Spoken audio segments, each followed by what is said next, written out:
everyone and welcome back to a new weekly vlog. I'm really hoping that you can notice a difference in the lighting straight away because Tom actually bought me a ring light for Christmas, so now I can film at any time in the day. I used to just have to sit in front of my window, and if it was stormy or rainy or anything like that, the lighting would be awful, and especially now in the wintry months it does get dark at around 4 o'clock in the afternoon, so having a ring light is going to be so useful. I have just sat and filmed an unhaul for you guys, and I think that will be up by the time you watch this vlog, so if you do want to watch that then I will leave it linked up above. But yeah, hopefully now the quality of my videos will be a lot better. And this is actually the first vlog that I'm filming since Christmas, so I really do hope you all had a lovely day. I know I did, despite the circumstances. It was a very chilled day, but it was so nice. I did get to FaceTime my family, so that definitely put me in a better mood. Of course it's quite sad not being able to see everyone, but I'd rather be safe and have them be safe than to put everyone else at risk just for the sake of one day. So yeah, I do really hope that you all had such an amazing day if you celebrate, and if you don't celebrate, I hope you stayed safe and had a good few days anyway. I do just want to point out here that I know I said I was going to do a Christmassy 24-hour readathon, and I did do that, and I did film the whole thing except for the last clip, which was wrapping up the vlog. However, because I just got the news that I couldn't see my family for Christmas, I got really demotivated and I got quite upset, and because of that I never closed out the vlog, and lo and behold, it's now the 30th of December, so I think it's definitely too late to post that video. So I am sorry if any of you were really excited to see that and to hear my thoughts on the books, but I think it was definitely time for me to take a little break, and now I feel so much better. Obviously Christmas has been, it was a weird one like I said, but I did have a good day, so now I'm back and I just want to create some more content for you guys. I did ultimately want to be back a bit earlier because I was going to do an end of year readathon type of thing where I finish all the books that I need to complete before 2021, but like I said, it's the 30th and I haven't done that. But I guess I'm going to do a sort of 24-hour readathon for the end of the year, so from tonight to tomorrow night, because I feel like our New Year's is going to be very chilled anyway, so I don't plan on doing a lot. But I do actually have 4 books that I need to finish before the end of the year. First up, I have Mistletoe and Murder by Robin Stevens. This is one of the books that I was meant to read for my 24-hour readathon. I got about 100 pages read during that day, and I've been slowly making my way through it ever since. So I'm on page 185 right now, which is about halfway, but it is a middle grade, and I do find when I do sit down and read it, it does go quite quickly, so hopefully that'll be the case tonight.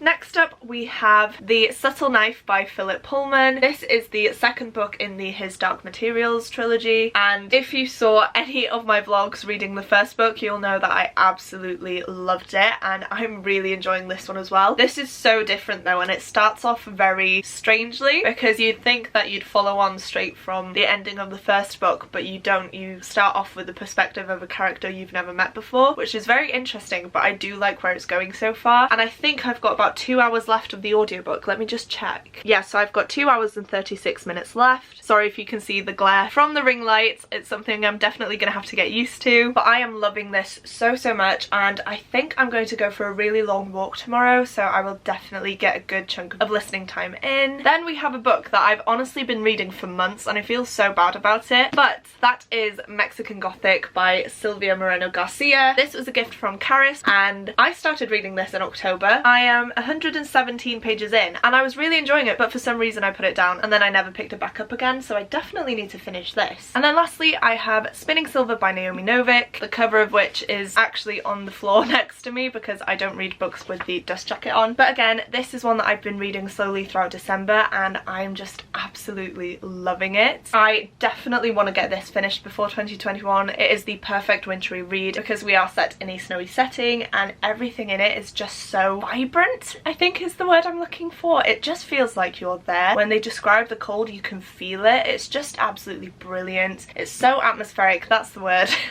And I just cannot wait to see how it all ties up and where we go from the point we are now. Oh, and I do actually have a graphic novel of The Hobbit by J.R.R. Tolkien, which is illustrated by David Wenzel and adapted by Charles Dixon with Sean Deming. I feel like this is one of the old copies of it. I know it's been revised quite a few times. I love the look of the Shire here. It's just so cozy and oh yeah, I absolutely love it. But I have started this. I'm quite sad though because my copy is broken. Don't know if you saw that, but a chunk of pages has come off, so I do need to try and keep that with it. But it is so cool cool. So we have this little title page, and then I'll just show you a little snippet. So this is what it looks like. I love the illustrations, and I feel like it's just going to be such a fun way to read the story, because obviously I'm so familiar with it by now. This is one of my all-time favourite books, if not my favourite book of all time. So I just can't wait to finish this out and experience a story that I love in a different format. So yeah, these are all the things that I want to get read before the end of the year, which I don't think is going to happen. I am going to try my best, but we shall see. Also, I'm not sure if this is going to be a 24-hour readathon vlog or if it's going to be a weekly vlog. I guess I'll see how much footage I have, but I don't really plan on doing anything tomorrow anyway. So it's almost 8 o'clock, so I'll say from 8 p.m. tonight until 8 o'clock tomorrow on New Year's Eve, I will try and read as much of these books as I can. Also, I just want to say, I think I've included a few clips of Tom and I going on a walk the other day, and we did actually end up going to a lovely little place called Comidwal, which is basically a mountain that has a massive lake at the top of it, and it was just the most magical experience because it was all snowy, it was all so beautiful, and we just had such a good time. So I was going to update you last night after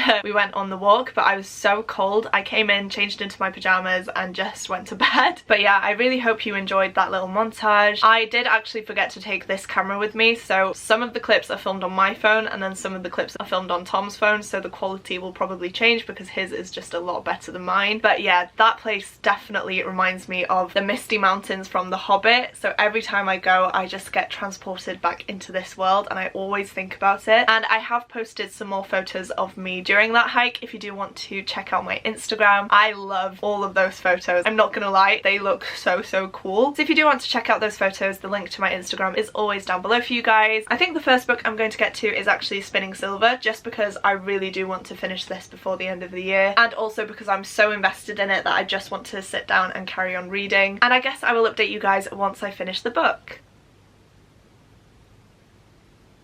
Okay, so I was just about to sit down and put some makeup on to film a video, but this just happened.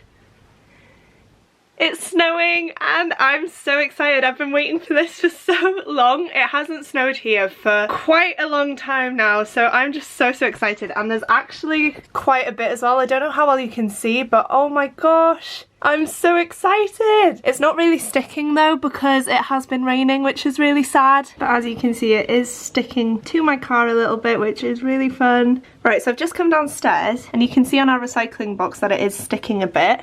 But wow, I've not seen a snowfall in such a long time, but I love it so much. So I've just opened the door so you can have a better look. Oh my god, it's so cool.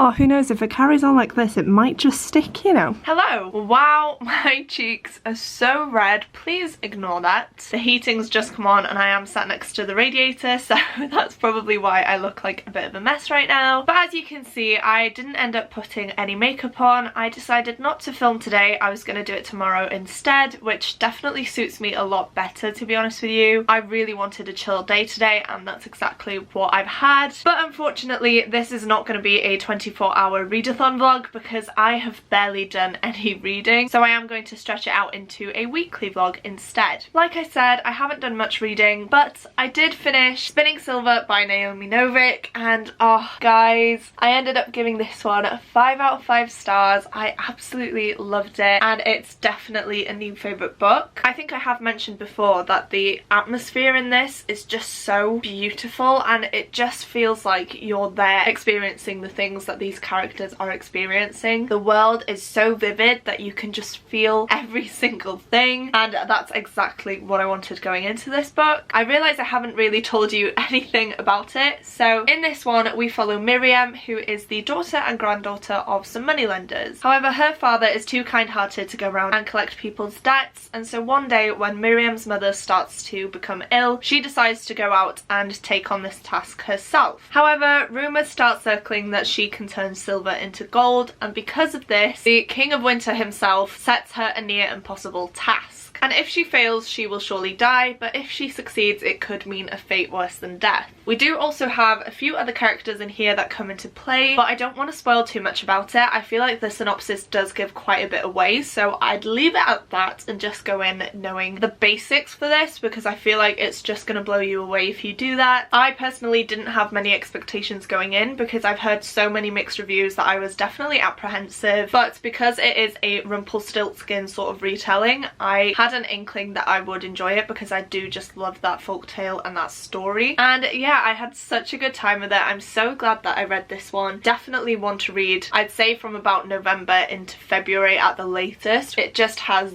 the best wintry vibes. Definitely makes you aware of the season because I don't know if you can tell by the cover, but we are set in a sort of Russian-esque world. I definitely enjoyed this a lot more than Naomi Novik's first book, Uprooted, as well, so if you read that and weren't too keen on it, I would definitely recommend jumping into this one. I think it took me about 30 to 50 pages and then I was just completely hooked, and also we do have a lot of different perspectives in this, which is really refreshing as well, so definitely a really good read. I will say it is quite slow. I think it's taken me about 2 weeks to actually finish this book, but I am glad that I took my time with it because I got to absorb it fully. I got to spend some more time in this world with these characters. Definitely up to you how you want to tackle this book, but just know that it is quite a slow fantasy, so be prepared for that diving into it. Other than that, I really do hope you pick it up because it is just absolutely amazing. Right, I don't actually know what I want to read next. I think I showed you all of these before, but I have these three that I definitely want to focus on. I have decided to push the Hobbit graphic novel to the start of 2021 just so I can start off the year fresh and I can go into it already having read a really good book, which leaves us with these three. Again, I feel like I want to drag this over to 2021 because it's not any sort of festive read and I feel like I could dive into it and devour it in the next few days anyway. So we are left with these two and I'm very torn because I am quite a way of the way through both of these. I'm about halfway through this one and I'd say almost halfway through this one, so I don't know which one I want to prioritize. Obviously this is more of a festive read, so I am leaning more towards this one, but I'm so in the mood for this book and I do have the audiobook for this as well, so it would definitely go a bit quicker. So I don't know, for some reason I've just been going through this book so slowly, which is really strange because I thought I would fly through it. My plan was to read it before Christmas. Obviously that didn't happen, so I thought I'd finish it straight after, but for some reason I'm just finding it really hard to get through this book. We are in the interesting part now though. The mystery is picking up, it's being unfolded, and I can't wait to see where it goes because there was a very big plot twist in this which I didn't expect, so that has definitely shaken things up a bit and I'm very excited to see why this has happened, what's going on. So I think it does make more sense for me to finish out this book, the last festive book on my TBR, and then I could go into 2021 with some good books that definitely have the wintry vibes but just aren't as festive. So for this one I will just read you the back because I feel like it sums it up pretty well. It says, Daisy Wells and Hazel Wong are spending the Christmas holes in snowy Cambridge. Hazel has high hopes of its beautiful libraries and inviting tea rooms, but there's danger lurking in Magdalen College. When a brutal accident takes place, the Detective Society suspect murder. Faced with a fierce competition from a rival agency, they must use all their cunning and courage to find the killer, in time for Christmas Day, of course. So yeah, I love the fact that it's set in Cambridge. It's such an interesting setting because you do sort of see how the university students are doing, but you can definitely see that there is a divide between the male and female students and the life that they're allowed to lead whilst at university. So it is definitely eye-opening, but I am glad that they are pulling attention towards that fact and that women aren't allowed in some buildings because they are reserved only for men. So that is definitely something that is being remarked upon and challenged in some sort of way. Daisy and Hazel are quite strong-minded and so they don't understand why everything has to be so separate. They want to go climbing with the boys but they're not allowed to, that sort of thing. So yeah, I feel like for the rest of tonight I am going to sit down and power through this one. I am determined to get it done before going into 2021, so hopefully I can manage that. It is getting quite late now though. I did have to spend the majority of today editing my end of year unhaul because I wanted to get it up before the end of the year, but for some reason my Wi-Fi has decided that it doesn't want to work on me today, and so I've tried to upload this video about 4 times and it's still not happening. So I'm stressing out, but hopefully it does go up. It might be a bit late, but what can you do? I think I am going to leave it to upload here for a bit, and Tom and I are going to get some pizzas. I think that's what we've decided that we want for our New Year's Eve meal. Can't really be asked cooking anything, and then once we get back in the house. We'll tuck into that and I might even have a few drinks. There might be a few glasses of Prosecco and gin coming my way, but other than that it's going to be a really chilled New Year's Eve for us, and I'm quite excited for it actually because I have spent the last 3 or 4 New Year's Eves in a pub, mainly the pub that Tom works at because he has to work every New Year's Eve basically, so I've been there with him since I've met him, so it's going to be nice to just be at home and chill tonight. So I'm not sure if I'll update you later on or if I'll wait till tomorrow. I might do a little montage of everything we get up to tonight and hopefully update you once I finish this one.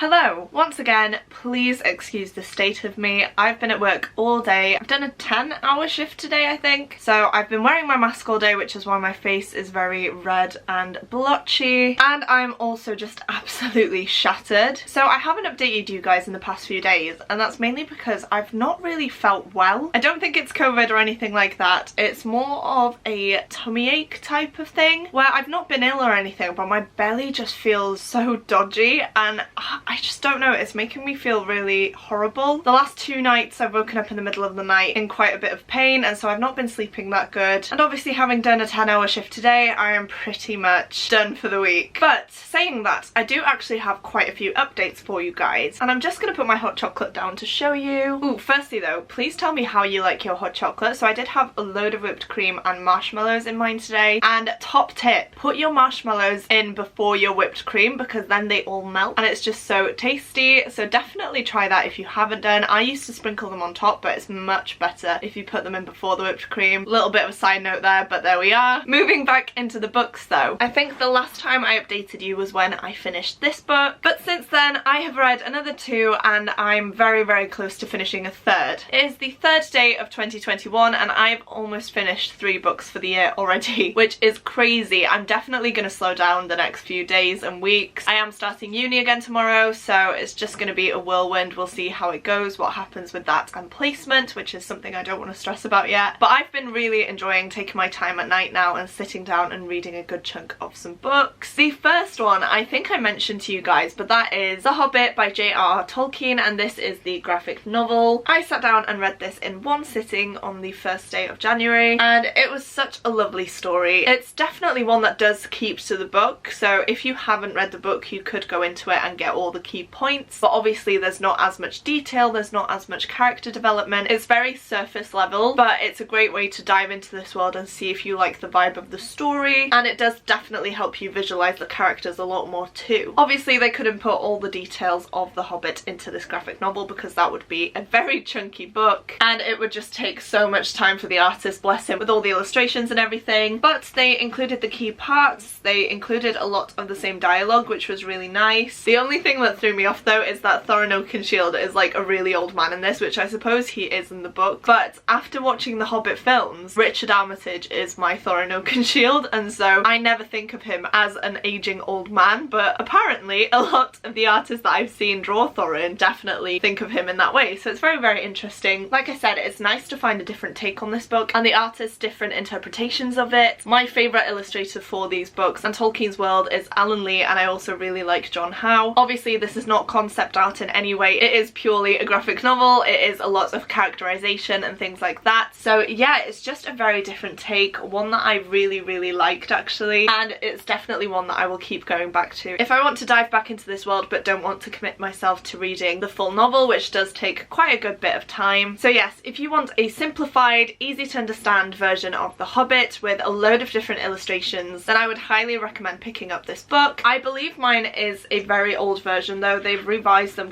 quite a bit, I believe. So this one was published in 1991, I believe. That is the latest date that I can find on the inside of the cover, so I'm gonna go with that. But I believe the newest edition has Gandalf on the cover. I'll try and pop an image up if I can. But I have this one because I did see it on eBay. I loved the cover and the look of it, so that's definitely what made me purchase this one. But I would definitely consider getting the revised version too. Next up is one I don't think I've talked about that much in this video, and that is Mexican Gothic by Silvia Moreno Garcia. I thought it would take me quite a while to get through, to be honest. I don't know why, it's just the vibe and the pacing of this book seems quite slow. But I sat down yesterday and I read the rest of it in one sitting. I don't know what came over me, but I just really wanted to know what was happening. I wanted to see how events were going to unfold, and I can't necessarily say that I am astounded in any way by this book. I don't know how to put into words how I felt about it and why I felt that way about it. It is very, very creepy. It definitely messes with your head. When you're reading something, you don't actually know if something is real or not, which is a really interesting element, especially in the books, because the characters themselves don't know what is actual reality for them and what is manipulation from the outside forces. Trying not to give anything away. Saying that though, I haven't even told you the synopsis of this book. So in this one, our main character Noemi receives a letter from her cousin Catalina, who is recently married. And in this letter, Catalina basically says that her husband is trying to poison her, and she is basically rambling on, and Noemi's father decides that the best course of action would be to send Noemi to this house and see what is wrong with Catalina. When she gets there, things are obviously not as they seem. The family is very strange, and the house itself seems to manipulate all the people that are living inside of it. I feel like that's all I want to say, because it is better to dive into this not really knowing anything, which is good because I definitely didn't have a lot of expectations. I've heard a lot of hype about it, which is why I was very excited to read it, but I didn't really have a clue about what this was about. I didn't know if it was paranormal, stuff like that, and I really enjoyed it until the last sort of reveal. I don't even know if you can call it a reveal, because loads of stuff happened all at once, but there were some pieces of it that just really irked me, and I just,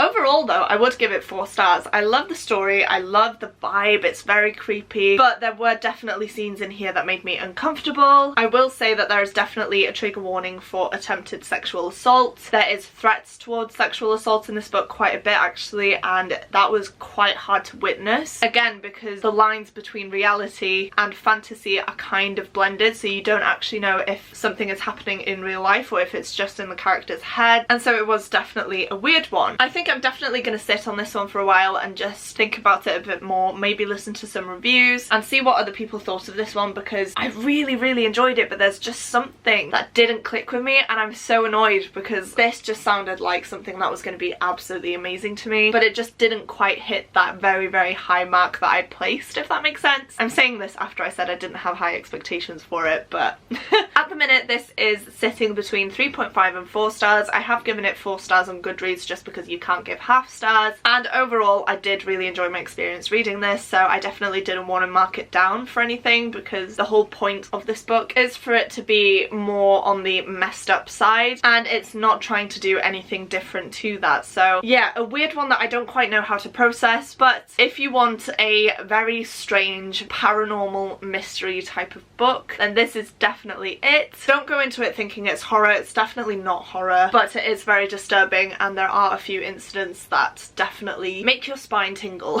is all I'm gonna say. I feel like I've talked about this for way too long now and none of it actually makes sense, so I am gonna put it down. But before I do just want to say another massive thank you to Karis for sending me this. She did send it to me when I hit 500 subscribers, and I'm just so grateful. So yeah, thank you again, Karis. And then lastly, you'll be glad to know, because I see that I've been filming for way too long already, but I am almost done with my 3rd book, like I said, and that one is The Subtle Knife by Philip Pullman. I'd listened to quite a bit of the audiobook in the last few weeks, but I think I got up to page 144, and now I'm on page 277. I don't know how well you can see that, but I am very close to the end, and according to Audible I only have 43 minutes and 29 seconds left, because I have been listening to it on my way to and from work, and then also on my daily walks too, so that's definitely helped me get through it. But yeah, again, I'm loving this one. It definitely went in a different direction to anything I could have imagined, but it's so interesting and it's just so complex, and to see how everything's starting to tie together and characters are meeting at crucial points to the plot and what's going to happen further on is just absolutely brilliant. The audiobook as well is phenomenal because it does have a full cast, it has sound effects, everything like that, and I feel like that definitely enhanced my experience reading the first book, and again is very much enhancing my experience of the second book too. So I'm definitely going to continue listening to the audiobooks for Philip Pullman's books because they just suck you in straight away. You're placed in that world. Each character has a different voice actor, so you know who's playing who. You can identify which character's speaking without having to be told, and it's really refreshing, and it's just like a whole new experience that's definitely worth listening to. Like I said, I only have about 43 minutes of this left, so I don't know whether I want to sit down now and finish it, but I am debating whether I want to watch another one of the Lord of the Rings or Hobbit films because it is the 3rd of January today, and that is actually J.R. Tolkien's birthday, and if you don't know who he is, he's the author of The Hobbit and the Lord of the Rings trilogy, and he is the creator of my all-time favourite world. I am forever in his debt for that, and so I definitely wanted to do something on his birthday just as a sort of thank you to show my appreciation. I know no one's gonna care, no one's gonna see this, but it's just a little personal nod, you know? I would not be the person who I am today without Tolkien and his works. I would be a very different person, and I'd be like, I'm such a better person because his world exists and these books exist and now the films exist. They just make me the happiest I can be, which sounds awfully soppy, but it's so true. So I have bought up my little box set, and I definitely want to put on a film, and I'm debating actually watching The Hobbit because I did do another rewatch of Lord of the Rings the other week, surprise surprise, and I really enjoyed it, but I have never seen the extended versions of the Hobbit films, and I think it's definitely to do with the fact that I was so snobby when the Hobbit films first came out. I was one of those people that was like, oh, it's never going to be the same as Lord of the Rings. The Lord of the Rings is so much better, The Hobbit's going to be crap and all this, that and the other. But that is definitely not the case. I've come to love those films as a completely separate thing. I feel like the Hobbit films are just a form of escapism in a fun way. So if you ever want a fun little adventure story with a load of different things going on, then that is definitely an amazing franchise, and I do absolutely love the films now when I watch them. And then the Lord of the Rings is definitely a lot more serious. There's a lot more going on that is a lot darker than we see in The Hobbit. Obviously there are elements of that in there, but it's definitely not the main focus, I don't think. So over the years I have learned to appreciate these films for what they are, not in comparison to Lord of the Rings. I am trying to keep them separate. But yes, I don't know if you can see here, or I don't want all these to fall out. I do have all the DVDs here. I am missing Return of the King because I have been watching the bonus content on my DVD, so that is currently on my DVD player. But I definitely do want to watch the extended edition of The Hobbit. Now I don't know how long these ones are. The Lord of the Rings ones are so long. I wouldn't have it any other way, but it is quite late at night now. It's 10 to 10 and I'm getting up for uni tomorrow at about 8 o'clock in the morning, so I definitely don't want to be up too late, and like I said, I'm absolutely shattered today, so I definitely think that I will want to go to bed soon. But this is weird. So in this one we have one disc for the actual film, we have one disc for the special features, and then we have the appendices part 7 and the appendices part 8. So there's only one disc for the film, so surely it can't be too long. The Lord of the Rings does have 2 discs because I think every extended edition is like over 6 hours or something crazy like that. Oh wow, so it does say on here that the running time is 182 minutes, and I've just had to go on Google to calculate how long that is because my brain is not working, and that says it's 3.033 hours. So it is going to be 3 hours, which I definitely do not have the time for tonight. But the first disc does have some filmmakers commentary on it as well, so that might be part of the running time. I don't know. Why am I vlogging me failing to make a decision? Either way, I'm gonna end this clip here. I might watch The Hobbit, I might not, but the next time that I update you should be when I finally finish this one, and I'll let you guys know my thoughts on it then.